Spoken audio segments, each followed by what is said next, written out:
most advanced technology was the computer. They had micro-geared powered computers What? at the time. Yes, so we found one of these actually. There's a lot of literature, like the Greeks and Romans talk about these machines, and no one believed them, right? They thought, oh, that must be just fantasy or something, or it Wow. must be much simpler than it sounds.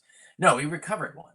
There was in a shipwreck at the bottom of the ocean off of the island of Antikythera, which is in the Greek islands, and it was recovered in the early 20th century, and it's been studied since.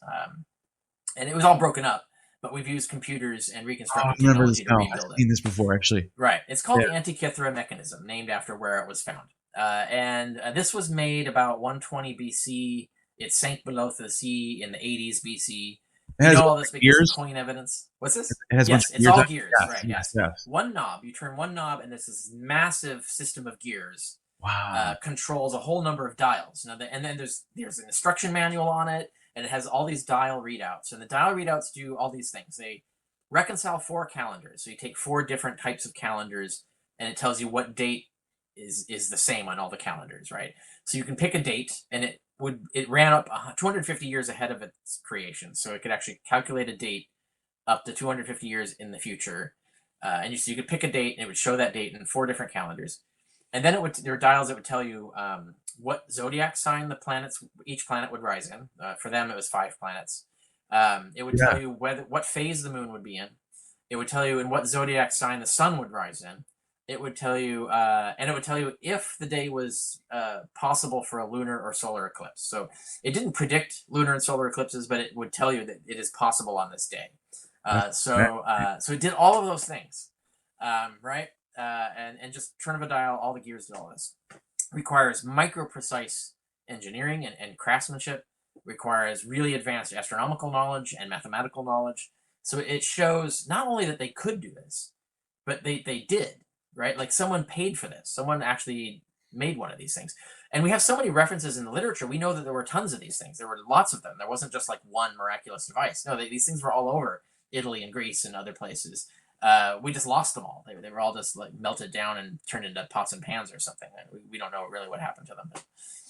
Yeah. So, I mean, I've seen demonstrations from this girl, Kaylee. History with Kaylee. I think she's a scholar. I'm not sure. She's a YouTuber. She was showing a ancient building structure that had an air conditioning, but the way it was designed was there was a giant like vent on the top that would take in wind because it's higher up. There's a lot of wind up there, and the wind would get carried through a tunnel and brought to the bottom of the building.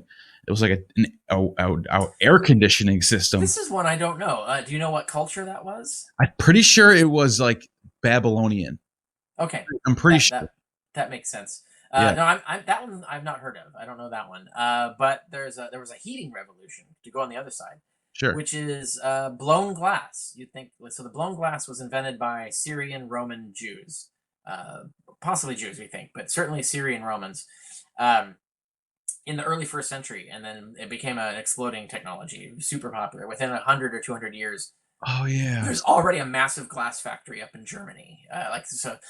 So they had glass, right? They had the slab glass where you just pour glass into things and you get big giant glass chunks. Yeah. So glass existed, but blown glass allows you to make very delicate panes of glass because you can blow the glass and then you can actually flatten it out and you can have it's like with a rolling pin or whatever, and you get a really thin pane of glass.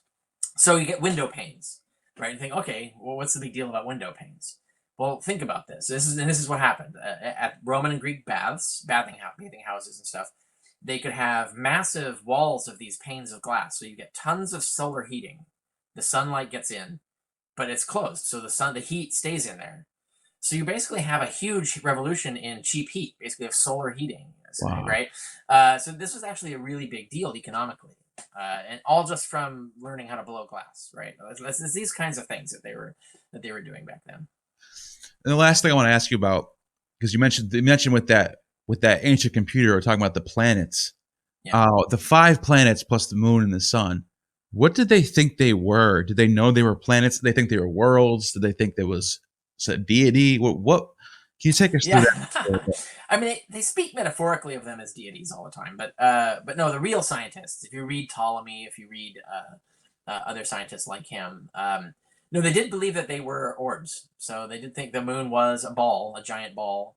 They had a rough idea of how large they were. Like they had realistic notions of the sizes of these things.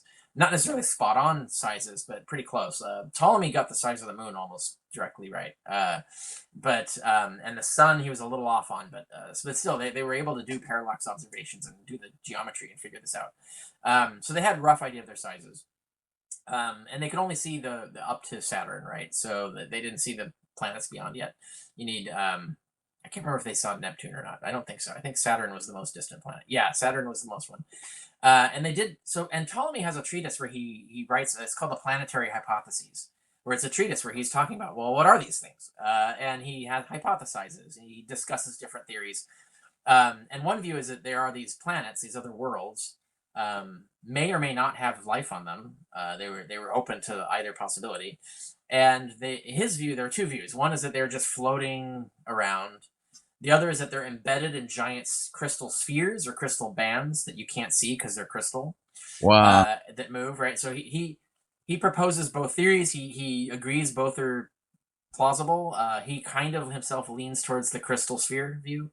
Now in the Middle Ages, and that just became gospel. So crystal spheres, it's crystal spheres, people. Right. Even though Ptolemy said, "Well, maybe." Everything He gets didn't say, frozen. like, definitely. Everything gets frozen in time to where it is when the church comes Right. around. Yeah. But Galileo actually thought that Saturn's rings were two other bodies. He thought there was three bodies. Yeah, and as one would, right? Like, because Right. if you're looking at it in a telescope with low resolution, it does look like it's got two little people, or two little planets orbiting it.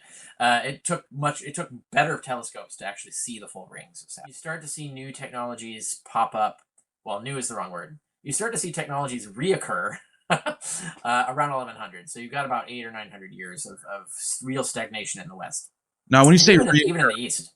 yeah, when you What's say that? reoccur, do you mean like there was technology that was lost and brought Yeah. back? Let me give you an example. So, Sure. And this is a thing. I have a blog on my website at richardcarrier.info where I talk about this as a huge shift in our understanding of history.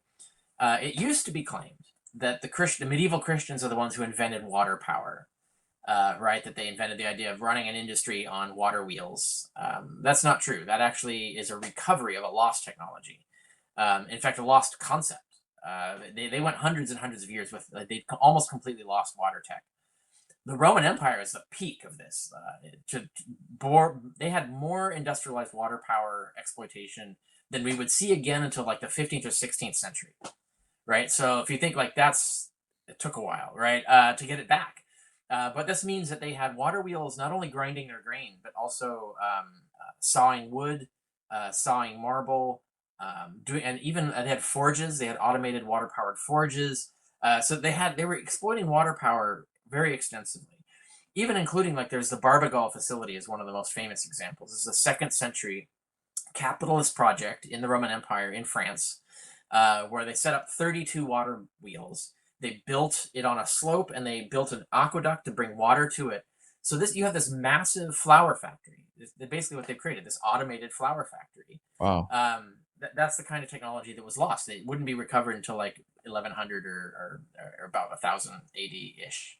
But it was lost for the longest time. The Romans advanced that considerably and they had the science of it too. They understood the physics of why this worked. They had water wheels and water screw mathematics, so they knew how to do this. They had kits, so you could actually buy these things, and like IKEA projects, you'd get them in a box, and they'd come out in all the parts, and they'd all have letters on them. And there'd be an instruction manual for you to assemble your water wheel. Like that's the kind of stuff they were doing. Yeah, because I know more advanced.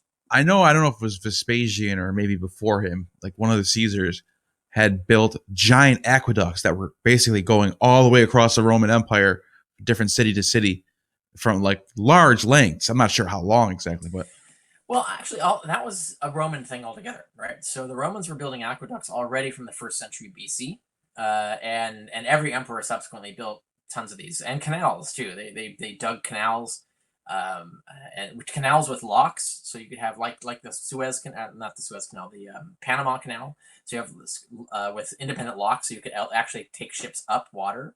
wow. And they had enclosed aqueducts, which makes water run uphill. So basically, a pipe under pressure. So they had these huge pipes that could run up over mountains, and the water would go up and over the mountain. So they had aqueducts that you can make water run uphill. Like that's what they were doing on a mass scale. And this is how they were able to supply and maintain massive cities, like hugely populated, numerous populated cities. And that had a cascading effect across all technologies and industries. So you had mass production becoming a new thing, like a thing that they were developing, because you had mass populations now to make lamps for, or sell garum to. Garum was the most popular. It's a fish sauce. So it's the most popular condiment of the time. And Wow. so we have an example like in Italy of a complete, basically a cannery. They didn't have cans, but they would use pots, clay pots, and glass jars. But they had a fishery, so they would have their own, like the ocean would trap. They had their own setup that would trap fish. They had tidal pool. Fish would come in, tide would come out, and the fish would be trapped there, and so they could gather all the fish. The processor was right there. They had a chain bucket system, so they could actually elevate water for the manufacturing process. They made all the pots there. They made all the glass jars there. Manufactured everything and then shipped them out. So this is a massive, basically, cannery operation in Italy, and this is first century AD. So this is the kind of things they were doing that kind of got forgotten and then were reinvented after about 1000 AD is when these technologies start to get rediscovered. And so even windmills, like they didn't have, so far as we know, we could be wrong about this, but they didn't have windmills grinding grain, but they had windmills pumping water. So they had that technology, and it was forgotten, and then had to be reinvented 1,000 years later. So or hundreds of years later at best. So that's the kind of thing they were doing.